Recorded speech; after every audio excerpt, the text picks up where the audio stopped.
So the way I look at it is very clear because I was involved very much into the corporate governance when it first came in. I find that this decade is going to be the decade for climate responsibility. I think it is going to be when uh, climate action today is no longer a CSR, but it is a corporate dharma. It will have to be followed in not only in ticking the box, but in actually principle.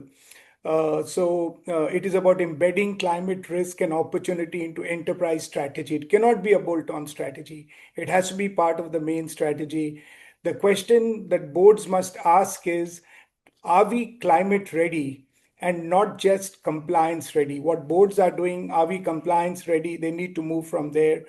Our domestic climate risks, we've all seen it, floods, droughts, heat, monsoon variability, rain coming at any point of time. These are all impacting supply chains, workforce productivity, agriculture, energy systems. So corporate India must lead on adaptation and resilience planning, low carbon manufacturing, energy transition pathways seriously, and sustainable finance access.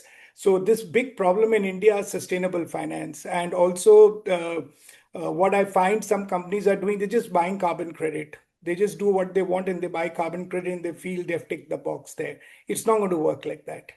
And then responsible behaviors by each of us. I think that's what Professor Suresh also mentioned.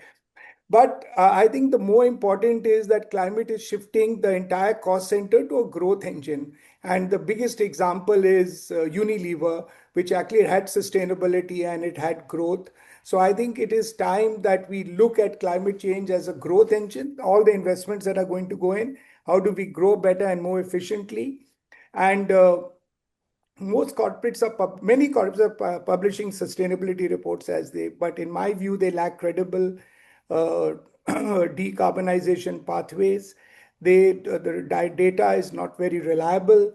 The supply chain visibility is not there fully, the full supply chain visibility I'm talking here. And board level climate literacy. How much do the board actually know about it to be able to look at it?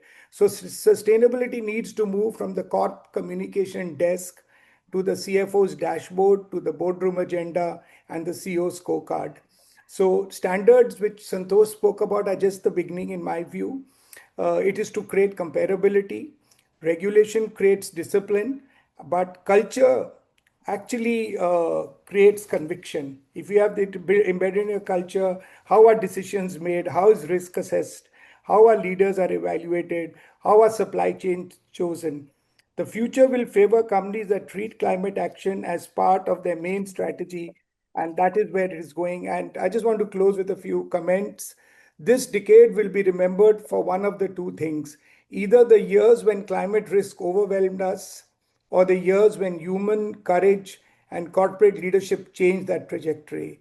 Corporate India stands at that pivotal point. Let us commit to three things: integrity in disclosure, ambition in action, and collaboration at scale. It can be done by one person. So it has to be the government, the academia, with the communities and the corporates, and above all, the next generation. If we get this right, we won't just build sustainable companies, we will build a sustainable civilization, because people keep talking about the planet is endangered. In my view, planet is not endangered. It is the humans who are endangered. So I think we should know the reality.